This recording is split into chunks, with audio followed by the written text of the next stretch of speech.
कैसे आप सब लोग, आप सभी का स्वागत है हमारे चैनल मुफ्त शिक्षा पर। मुफ्त शिक्षा एक ई लर्निंग प्लेटफॉर्म है जहां पर हम उन सभी छात्रों को, उन सभी बच्चों को जो कहीं ना कहीं आपका अपना खुद का पढ़ाई का जो खर्चा है वो उठाने में असमर्थ है।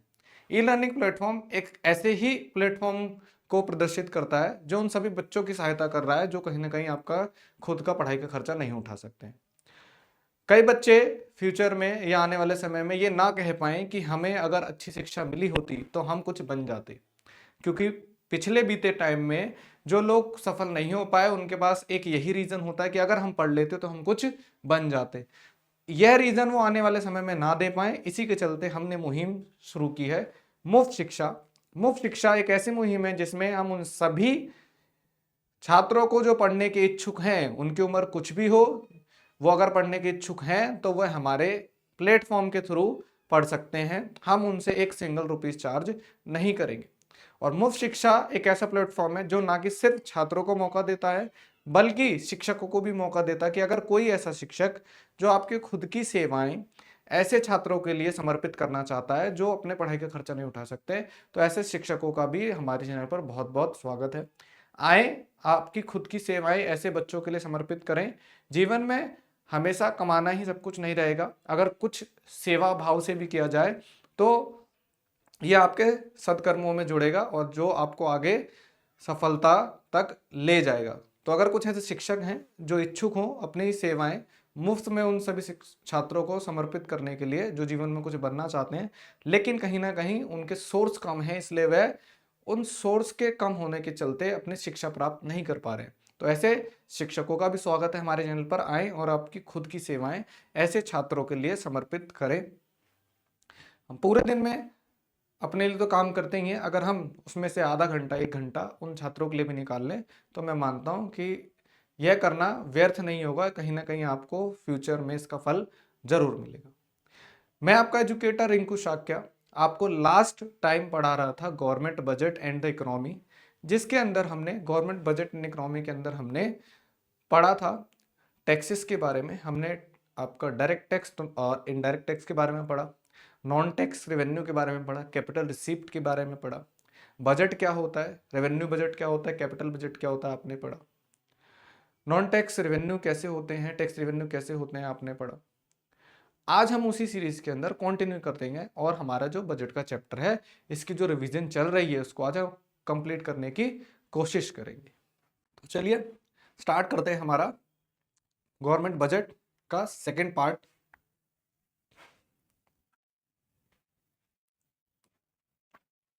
देखो, हमने लास्ट वीडियो में आपका पढ़ लिया था budget, main objective of budget. Budget के रिसिप्ट के अंदर हमने revenue receipt, tax revenue, non tax revenue, capital receipt पढ़ लिया था। उसके बाद there are two component of budget मैंने आपको पढ़ा दिए थे, रेवेन्यू बजट और कैपिटल बजट। मतलब बजट के दो कंपोनेंट होते हैं, यानी बजट को दो पार्ट में डिवाइड कर दिया है आपका, रेवेन्यू बजट और कैपिटल बजट। उसके बाद आपने पढ़ा डायरेक्ट टैक्स की डेफिनेशन, इनडायरेक्ट टैक्स की डेफिनेशन और रेवेन्यू रिसिप्ट क्या क्या होती हैं, ये पढ़ लिया था आपने। आज हम पढ़ने वाले हैं आपका कैपिटल रिसिप्ट के इम्पैक्ट क्या होते हैं और बजट एक्सपेंडिचर क्या होता है। आपने रिसिप्ट तो पढ़ लिया था, बजट रिसिप्ट क्या होता है, आप एक्सपेंडिचर पढ़ोगे। पहले देख लेते हैं कैपिटल रिसिप्ट। कैपिटल रिसिप्ट क्या है, ठीक है। अब जैसे कि हमने पहले ही पढ़ा कि जो रेवेन्यू होती है उनका असेट और लायबिलिटी पे कोई भी इंपैक्ट नहीं पड़ता, तो सेम उसका अपोजिट कैपिटल रिसिप्ट का इंपैक्ट असेट और लायबिलिटी पर पड़ेगा।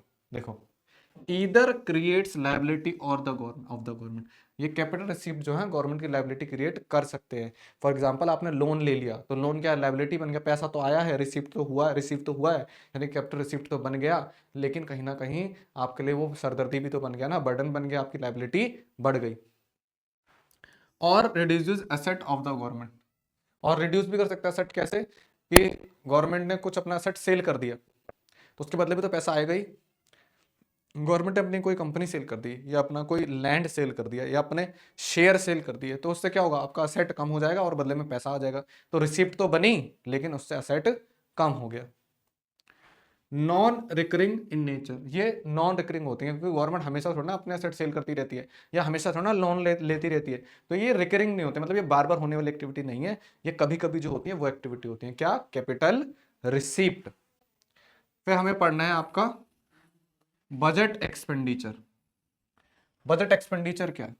बजट तो आपको पता ही है, लेकिन बजट के अंदर जो खर्चे हैं वो क्या है? Budget expenditure. बजट रिसिप्ट पढ़ लिया, अब हमने क्या पढ़ना है? Budget expenditure. एक्सपेंडिचर को दो टाइप में डिवाइड कर दोगे, किस किस में? एक आपने पहले रिसिप्ट को किस में करा था? रेवेन्यू रिसिप्ट और कैपिटल रिसिप्ट। यहाँ पे करोगे रेवेन्यू एक्सपेंडिचर और कैपिटल एक्सपेंडिचर, है ना? तो अब जैसे कि रेवेन्यू रिसीप्ट से कुछ भी इंपैक्ट नहीं पड़ रहा था असेट और लायबिलिटी पे, वैसे ही क्या होगा कि आपका जो रेवेन्यू एक्सपेंडिचर होगा उससे भी इंपैक्ट नहीं पड़ेगा। देखो ये रहा आपका रेवेन्यू एक्सपेंडिचर। रेवेन्यू एक्सपेंडिचर क्या होंगे? Interest payment. अब इंटरेस्ट की पेमेंट करो, क्या आपके लायबिलिटी और एसेट में कोई फर्क पड़ेगा? क्या आपकी लायबिलिटी कम हो जाएगी इंटरेस्ट पे करने से? नहीं होगी। सब्सिडीज देने से क्या आपकी लायबिलिटी कम होगी या एसेट बढ़ जाएगा? नहीं होगा। डिफेंस सर्विसेज सैलरी, और डिफेंस सर्विसेज की सैलरी पे करोगे तो उससे क्या आपकी लायबिलिटी कम हो जाएंगी या आपका एसेट बढ़ जाएंगे? नहीं, ये कंपलसरी चीज आपको करना ही पड़ता है और ये रिकरिंग है, ये बार बार करनी पड़ती है ना? उसके बाद कैपिटल एक्सपेंडिचर। कैपिटल एक्सपेंडिचर से आपके इंपैक्ट पड़ेगा एसेट और लायबिलिटी पे, ध्यान देना। Construction of school building. अगर आपने स्कूल की बिल्डिंग बनाई तो आप क्या हुआ? खर्चा तो आपने करा, लेकिन खर्चे के बदले में एक बिल्डिंग भी तो रिसीव हो रही है आपको, तो बिल्डिंग क्या है? आपका asset. Repayment of loan, purchasing of shares. अगर आप शेयर्स खरीद रहे हो और उसकी लोन की रीपेमेंट को क्या रीपेमेंट कर रहे हो लोन की, अगर तो क्या होगा? आपकी लायबिलिटी क्या होगी? लोन के थ्रू आपकी लायबिलिटी कम हो रही है ना? लेकिन आपने जो शेयर खरीद लिए हैं उससे आपके एसेट भी तो बढ़ रहे हैं। Land and machine sector. अगर आप चाहे लैंड खरीद रहे हो चाहे मशीन खरीद रहे हो तो क्या, और आपके एसेट बढ़ रहे हैं। ठीक है, बेशक पैसा जा रहा है, खर्चा तो हो रहा है, लेकिन इससे एसेट भी इंक्रीज हो रहे हैं। तो जो आपके रेवेन्यू एक्सपेंडिचर होते हैं इनसे ना तो आपकी लायबिलिटी कम होती है, ना ही एसेट बढ़ते हैं, ना ही लायबिलिटी बढ़ती है ना एसेट कम होते हैं। ठीक है, सेम जो आपके कैपिटल एक्सपेंडिचर होते हैं इनसे आपके एसेट बढ़ते हैं। ठीक है, यानी कि एसेट पे इंपैक्ट पड़ते हैं और लायबिलिटी कम भी हो जाती है। ठीक है, नेक्स्ट देखते हैं रेवेन्यू एक्सपेंडिचर क्या है। अभी आपने पीछे यहाँ पढ़ा ना, ये बता दिया। अभी है क्या एक्चुअल में? ये ना तो आपके एसेट क्रिएट करते हैं भाई ये, क्योंकि देखो इनमें से किससे एसेट क्रिएट हो रहा है? अगर सैलरी पे करो तो कोई एसेट बन रहा है? अगर इंटरेस्ट पे करो तो क्या कोई एसेट बन रहा है? नहीं बन रहा है। तो ना तो ये आपके एसेट क्रिएट करते हैं, नॉर रिड्यूस लायबिलिटी, ना ही आपकी लायबिलिटी कम होती है, क्योंकि ये कोई आपकी सरदर्दी थोड़ा ना होता है, लेकिन ये आपको करने जरूरी है। और रिकरिंग इन नेचर, ये रिकरिंग होते हैं। सैलरी आपको हर महीने पे करनी पड़ती है ना, इंटरेस्ट आपको हर महीने पे करना पड़ता है ना, तो ये क्या है? आपकी रिकरिंग नेचर है। वहीं कैपिटल एक्सपेंडिचर क्या है आपका? Capital expenditure either create asset. Capital expenditure asset create कर सकता है। फॉर एग्जांपल स्कूल की बिल्डिंग बनाई तो आपने खर्चा तो करा, लेकिन बदले में बिल्डिंग बन गई। बिल्डिंग क्या है? असेट है। नॉर रिड्यूस लायबिलिटी, लेकिन लायबिलिटी को कम नहीं करते, क्योंकि आप जो खर्चा कर रहे हो उसके बदले में आप कुछ क्रिएट भी तो कर रहे हो, है ना? आप repayment of loan for purchasing share, आप शेयर खरीद रीपेमेंट तो कर रहे हो, फिर अब बदले में एसेट भी तो इंक्रीज हो रहा है आपका। ठीक है, नॉन रिकरिंग नेचर, और ये नेचर जो है इनका कैसा होता है? नॉन रिकरिंग, ये बार बार रिपीट नहीं होती। बार बार आप डेली डेली एसेट थोड़ा ना खरीदते हो, एसेट खरीदने में भी टाइम लगता है। ठीक है, revenue deficit is the excess of total revenue expenditure over.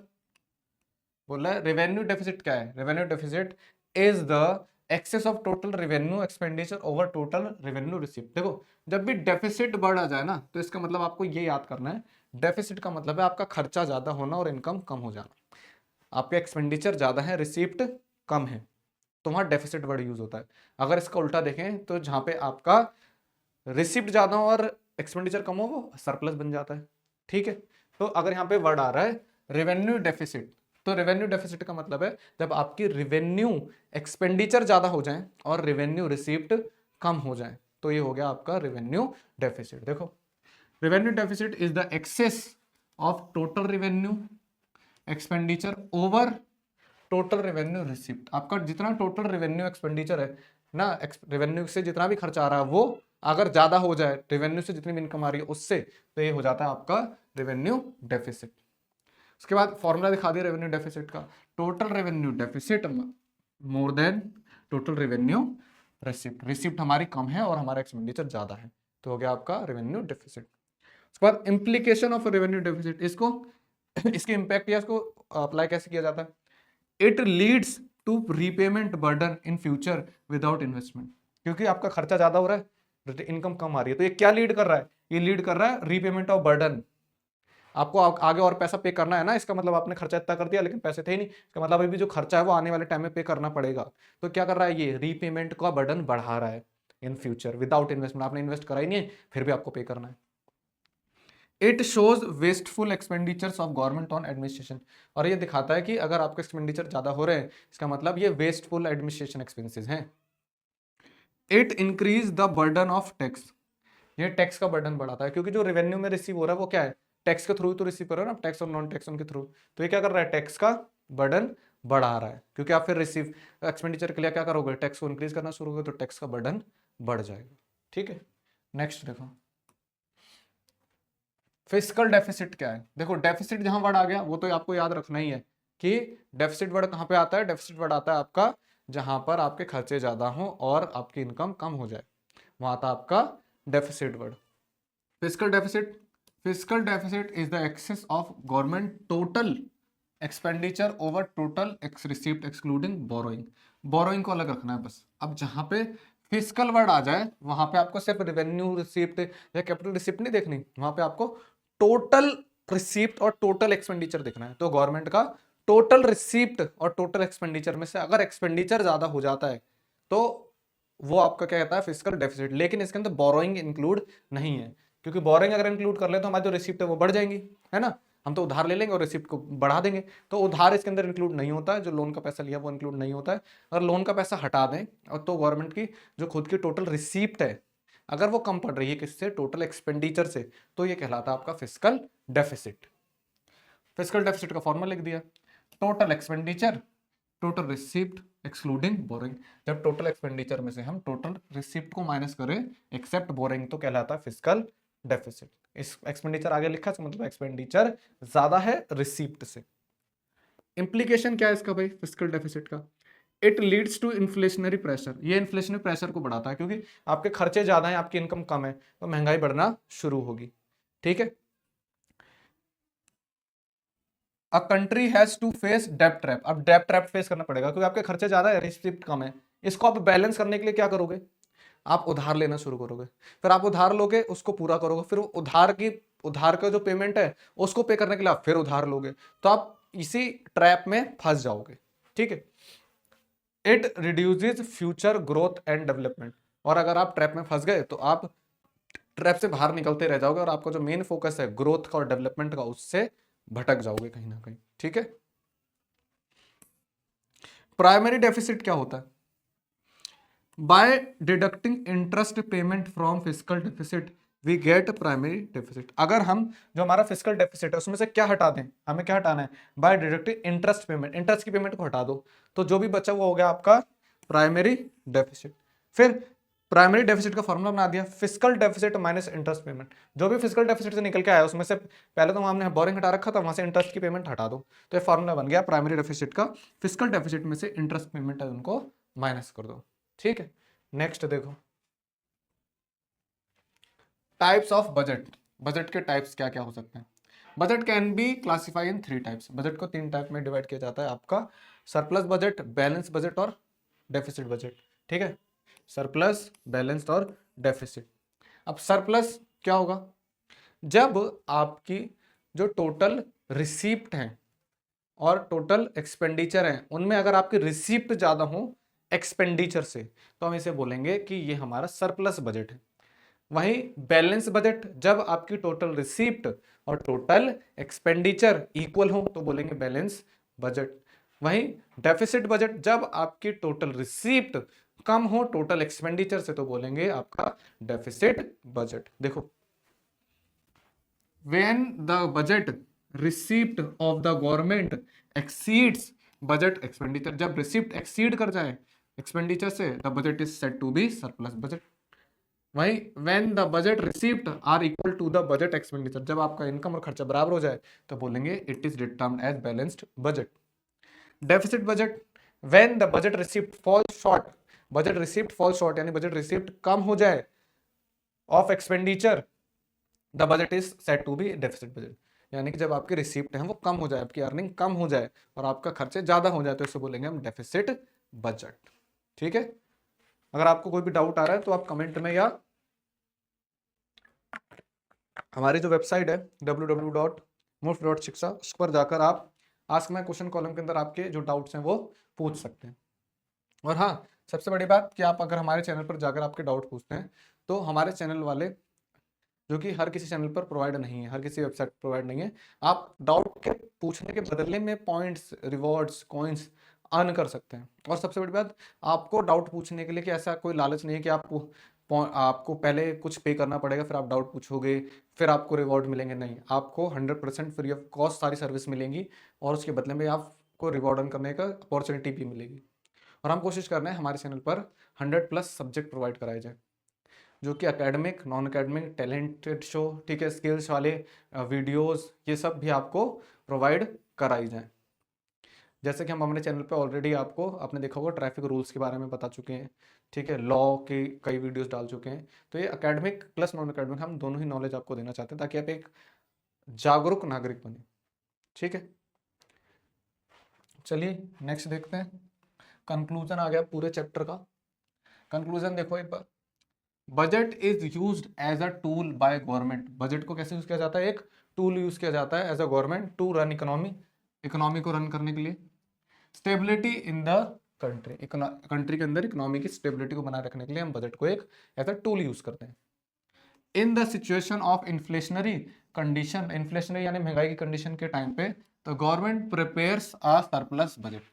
तो जब इन्फ्लेशनरी कंडीशन आ जाती है, यानी कि आपके खर्चे बहुत ज़्यादा है, ठीक है, और आपके रिसिप्ट कम है, तो गवर्नमेंट फिर सरप्लस बजट तैयार करती है। आप अपने इनकम को इंक्रीज करना शुरू करती है और खर्चों को घटाना शुरू करती है। Assuming that tax is the sole source of government revenue, a surplus budget will imply that the government is collecting more tax from people and spending less on them. फिर गवर्नमेंट क्या करती है? ऐसा मानती है कि जो टैक्स है सिर्फ एक सोल सोर्स है गवर्नमेंट का, किसका? रेवेन्यू का। फिर वो क्या करती है? टैक्सेस को बढ़ा देती है, ठीक है, और टैक्स को बढ़ाने के बाद उन टैक्स से जो पैसा रिसीव हुआ उनको कम खर्च करती है, क्योंकि एक्सपेंडिचर को भी कम करना है। This reduces the disposable income of the people, जिससे कि जो लोगों की डिस्पोजेबल इनकम है वो कम हो जाती है, क्योंकि जब डिस्पोजेबल इनकम बढ़ेगी तो लोगों की परचेजिंग पावर बढ़ती है, और परचेजिंग पावर बढ़ने से महंगाई बढ़ जाती है। Hence reduces the demand in the economy which helps government to control inflation. और ये क्या करती है? रिड्यूस करती है डिमांड, क्योंकि आपकी परचेसिंग पावर कम होगी तो आप डिमांड कम करोगे, डिमांड कम होगी तो चीजों के प्राइस अपने आप गिरेंगे। In the economy which helps the government to control inflation. और जब लोगों की परचेसिंग पावर कम होती है, डिमांड कम होती है, लोग डिमांड कम करते हैं, तो अपने आप ही गवर्नमेंट क्या है? कंट्रोल कर लेती है इन्फ्लेशन को। ऑन द अदर हैंड, अगर दूसरे हैंड पे देखा जाए, if there are recessionary condition, अगर रिसेशनरी कंडीशन हो जाए, इन्फ्लेशन में कहते हैं महंगाई बढ़ती है, रिसेशनरी में क्या होता है? चीजें बहुत ज्यादा मंदी हो जाती हैं। अगर with high employment the government prepares a deficit budget. क्या होता है? रिसेशन पीरियड आ जाता है, इसमें एम्प्लॉयमेंट भी बहुत ज्यादा, अनएम्प्लॉयमेंट भी बहुत ज्यादा बढ़ रहा है, रोजगार बहुत ज्यादा नहीं मिल रहा है, लोग बेरोजगार होते जा रहे हैं। तो ऐसी कंडीशन में गवर्नमेंट करती है डेफिसिट बजट तैयार करती है। डेफिसिट बजट का मतलब क्या है? जब आपकी इनकम यानी रिसिप्ट कम हो और एक्सपेंडिचर ज्यादा हो। क्यों ऐसा करना पड़ा है एक्सपेंडिचर ज्यादा? ताकि लोगों की परचेजिंग पावर बढ़े, लोगों को रोजगार मिले। जब लोगों को रोजगार मिलेगा तो लोगों की परचेजिंग पावर बढ़ेगी, लोग डिमांड करेंगे, डिमांड करेंगे, परचेजिंग पावर बढ़ेगी, तो प्राइस भी अपने आप बढ़ना शुरू हो जाएंगे।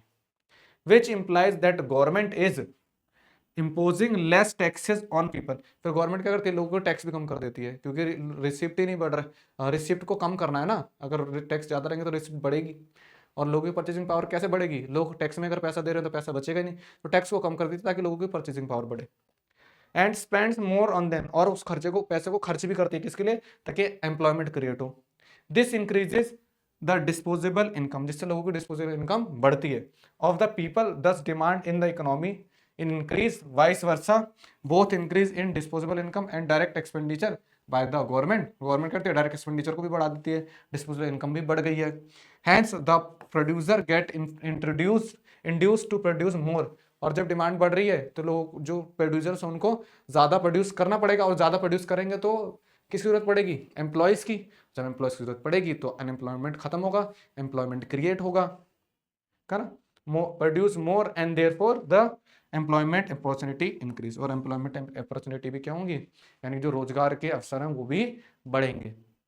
तो आज के बजट के चैप्टर में आपने क्या पढ़ लिया? बजट में हमने बजट को दो पार्ट में पढ़ लिया। आप प्रीवियस पार्ट को देखें, उसके बाद इस पार्ट को देखें, क्लियर होगा।